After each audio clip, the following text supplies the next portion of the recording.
Silence is not emptiness, it is the fertile soil in which great ideas take root and grow into mighty achievements. In the clamor of today's world where every thought is broadcast, every moment is shared, every victory is declared, there lies a hidden power in restraint. Napoleon Hill, in his immortal wisdom, taught that concentration is the secret of strength, and true concentration requires the absence of noise. When you work in silence, you cultivate an environment where your mind can focus on the task at hand, free from the disruptive influence of external opinions, the lure of praise, or the sting of criticism. In silence, you are not performing for an audience. You are constructing the fortress of your own destiny, brick by brick, thought by thought. To labor quietly is to practice the highest form of self-mastery. Hill warned against the foolish chatter that distracts the mind from its grand purpose. When you announce your plans before they are achieved, you unwittingly surrender your creative energy to the skeptics and naysayers who delight in your failure. In contrast, the silent worker channels that energy inward, nurturing it until it bursts forth as action so decisive and results so spectacular that they speak for themselves. The world pays attention not to promises, but to outcomes, to visible proof, not to empty words. Working in silence also shields you from the corrosive influence of envy. When you boast of progress before it is real, you ignite the embers of jealousy in others' jealousy, which may transform into subtle sabotage or discouragement. Napoleon Hill taught that your greatness is measured by your endurance, and endurance flourishes best in quiet determination rather than in flashy display. By keeping your ambitions to yourself, you deprive petty minds of ammunition and protect your spirit from doubts that others may project onto you. Moreover, devotion to silent labor builds an inner discipline that no external force can shake. Each day you choose to toil without fanfare, you reinforce a habit of humility and persistence. You learn to depend not on the applause of the crowd, but on the unwavering commitment of your own will. Hill described this as the mastermind of your subconscious mind, a powerful ally that responds only to your own consistent commands, not to the fluctuating tides of public opinion. In the quiet workshop of your mind, ideas are tested and refined. You avoid the temptation to rush into half-formed projects simply to gain quick recognition. Instead, you follow the slow, deliberate process of planning, experimenting, and perfecting. Like an architect who retreats from the site to study his blueprints again and again, you understand that victory is built through patience and thoughtful revision, not through momentary bursts of publicity. Perhaps most importantly, silent work aligns you with a universal law, the law of attraction. Hill famously wrote that thoughts are things, and the energy you emit into the universe determines the prosperity you receive. Loud declarations broadcast doubt as much as confidence.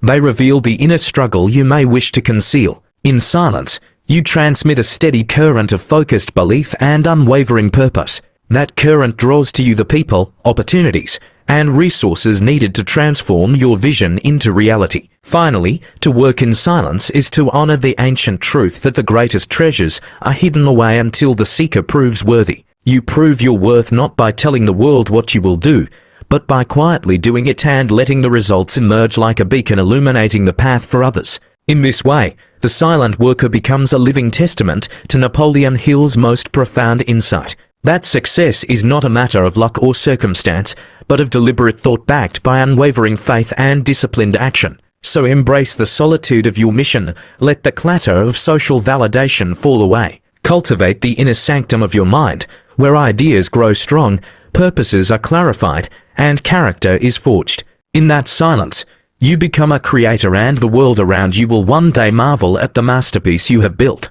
The truest power of silent work lies not in solitude alone, but in the deliberate cultivation of an inner sanctuary where your highest thoughts can flourish unimpeded by the clamor of the world. I speak from experience. I have sat for hours, day after day, in a modest study, the only sound a quill scratching parchment, while outside the world clamored for attention. It was there that I discovered the single most effective approach to working in silence.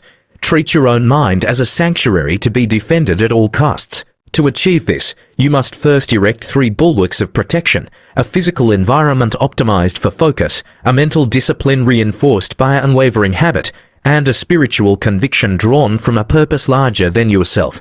Begin with your surroundings. Napoleon Hill taught that your environment will reflect your dominant thoughts. This is as literal as it sounds.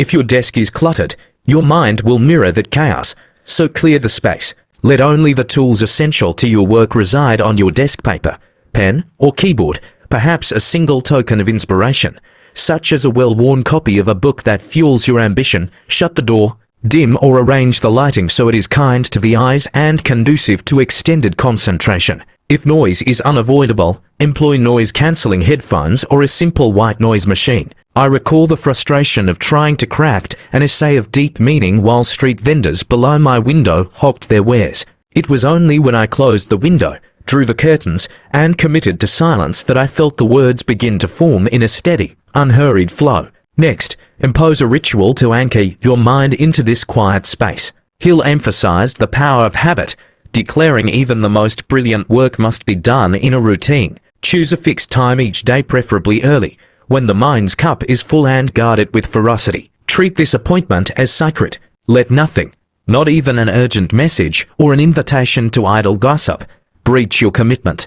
I learned this lesson through painful trial. Every time I allowed a single interruption, my focus fractured, and it took twice the time to regain my train of thought. Only when I instituted a daily silent hour, a period in which my only task was to think, plan, and produce, did I unlock a reservoir of creativity and clarity I had never before experienced. Within that ritual, practice the art of directed thought. Hill wrote, "Concentration is the secret of strength in every office of human activity. Engage in mental exercises that strengthen your ability to hold one idea without wavering. Begin each session with a single question or proposition. How shall I solve this problem? Or what is the next vital step toward my goal? And refuse to let your mind stray. When a stray thought arrives, treat it as an uninvited guest.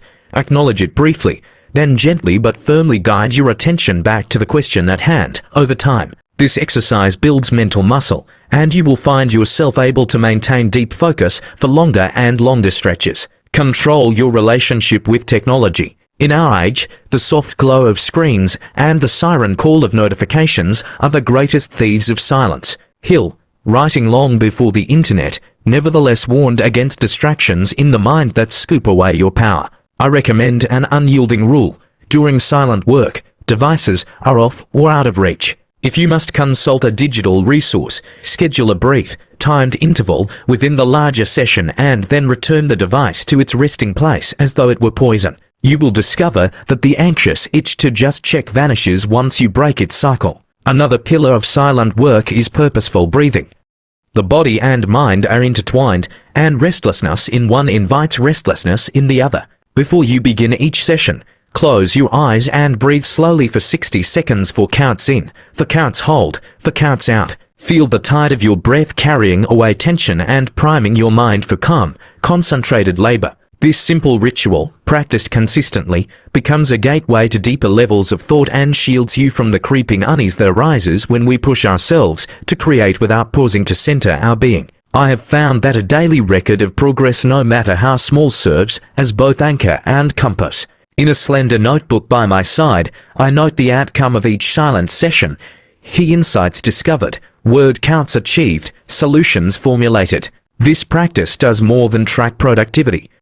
It reminds you that in silence, great work is steadily accomplished. When doubt emerges, perhaps I am not moving forward, you flip back through the entries and see for yourself the accumulative power of focused effort. Let us not neglect the social dimension. Even the most ardent silent worker benefits from occasional accountability. Share your silent work ritual with one trusted confidant, perhaps a mentor or a fellow aspirant. Someone who understands that your refusal to speak during working hours is not arrogance, but reverence for your craft. Agree that after each work period, you will reconvene briefly to share only the results, not the process. This arrangement safeguards your silence while providing the external encouragement that fuels perseverance. Above all, anchor your silent work in a purpose that transcends mere self-interest. Hill taught that a burning desire is the starting point of all achievement. The silence you cultivate must be in service of an idea so powerful that it demands your undivided attention. In my own life, it was the conviction that my writing could uplift others from despair that sustained me through weeks of solitary labor. When the world's noise threatened to lure me back into distraction, I recalled that purpose and knew that remaining silent was not deprivation, but devotion. Finally, be patient with yourself. Silence is not a switch to be flicked on and off at will. It is a discipline to be cultivated with respect, humility, and perseverance. There will be days when your mind rebels, when time slips through your fingers as though you never tried to grasp it. Do not chastise yourself. Instead, renew your commitment the following day. Celebrate the mere act of returning to silence, for in that return lies the true mark of a practitioner dedicated to mastery. In the fullness of time, you will discover that your silent work has generated not only external results, completed projects, solved problems, creative breakthroughs, but also an inner transformation. You will move through life with a steadiness of purpose and a clarity of mind that commands respect and yields results. The world will observe not your declarations, but your accomplishments. And in that miraculous irony, you will understand that true power does not reside in the volume of your voice, but in the quiet depths of your thought and the resolute action it engenders.